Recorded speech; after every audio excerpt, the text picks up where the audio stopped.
A Epistemologia Anárquica de Paul Feyerabend.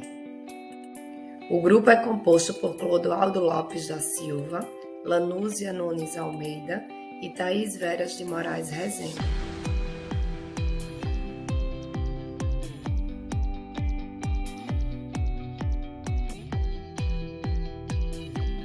Paul Karl Feyerabend nasceu em Viena em 1924, viveu nos Estados Unidos e na Europa e faleceu na Suíça em 1994, vítima de um tumor cerebral. Após a Guerra do Vietnã, se graduou em Física e foi orientado por Popper na Escola de Economia de Londres. Feyerabend foi orientando de Popper, mas em grande parte de sua obra o critica, considerando-o racionalista. As suas principais obras são Contra o Método, de 1975. Esse livro foi escrito na convicção de que o anarquismo, embora não sendo talvez a filosofia política mais atraente, é sem dúvida excelente remédio para a epistemologia e para a filosofia da ciência. Outra obra é A Ciência em uma Sociedade Livre, de 1978. E em 1987, ele lançou uma coleção de artigos intitulada De Adeus à Razão.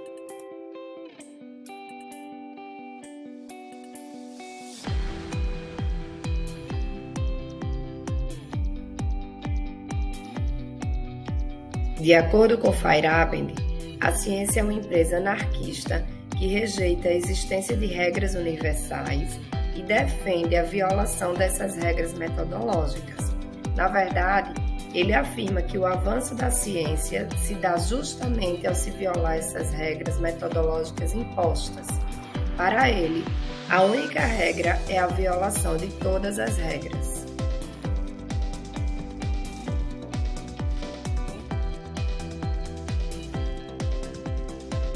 Feyerabend defendia um pluralismo metodológico, onde tudo vale.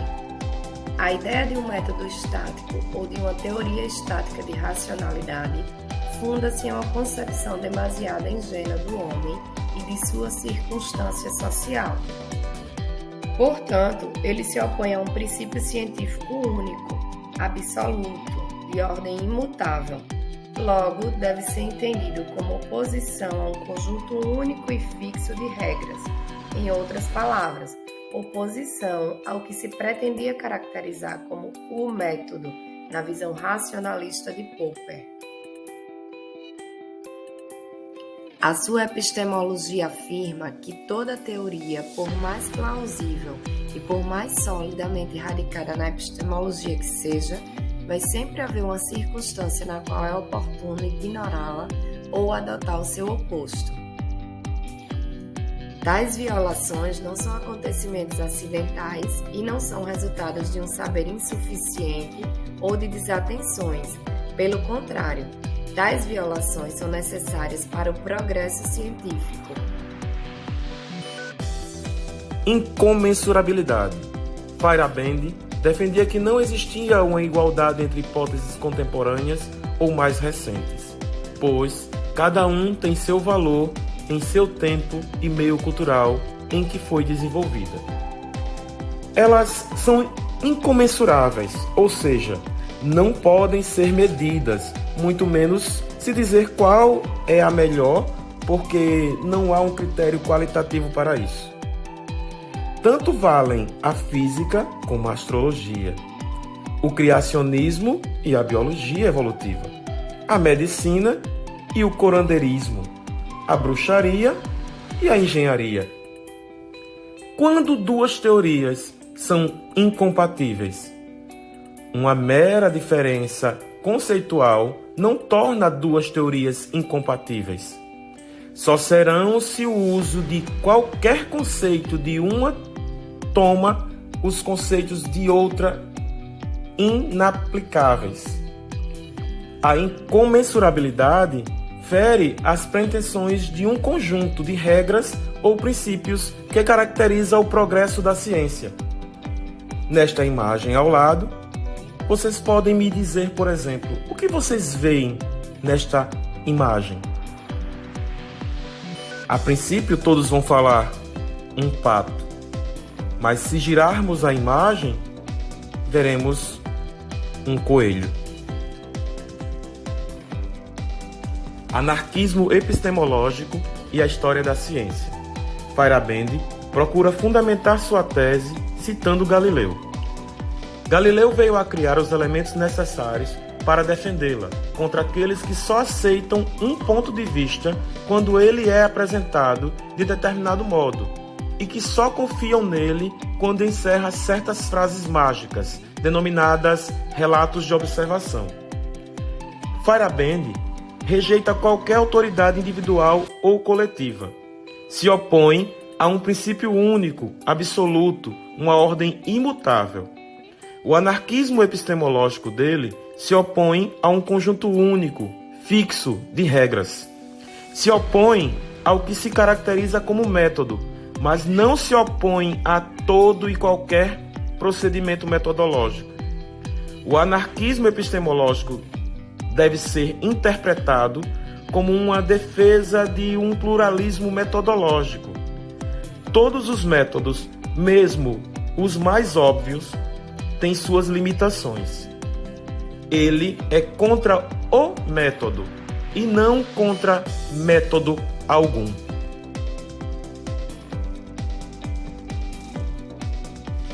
Nessa visão, percebe-se que a filosofia de Feyerabend acaba por romper com a origem racionalista crítica, criando uma nova base de argumentos, na qual a ciência questiona a própria ciência, assim anarquizando o método.